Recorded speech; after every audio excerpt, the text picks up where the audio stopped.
Airways flight from Beijing has landed short of the runway at Heathrow. It was aiming to land on runways 27 left, and it landed managing only just to get over the airfield boundary fence before the pilot was forced to put the aircraft down. All the indications are that if the pilot could have landed either further into the airport or on the runway itself, then there's no question about it that he would have done. The only reason why an aircraft lands as far short as that in what is fundamentally fairly good weather, the visibility was good, the wind was nothing special,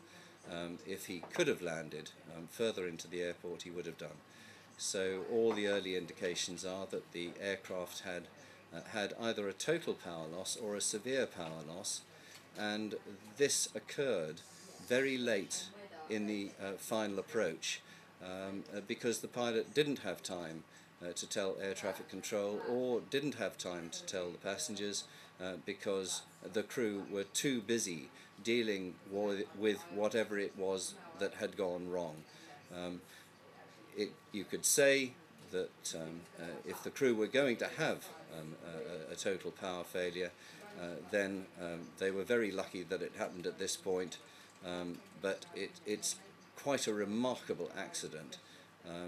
I don't think I've ever seen anything quite like this, where an aircraft has landed at a major international airport with a crew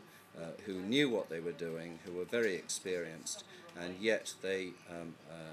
something went wrong with the aeroplane to such an extent that they had no choice but to heave the aircraft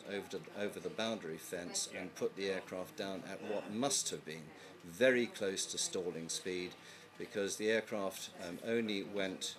about 350-400 meters across the grass before it came to a halt. The main landing gear and the nose gear were all ripped off. To decelerate to zero in that short distance is quite remarkable.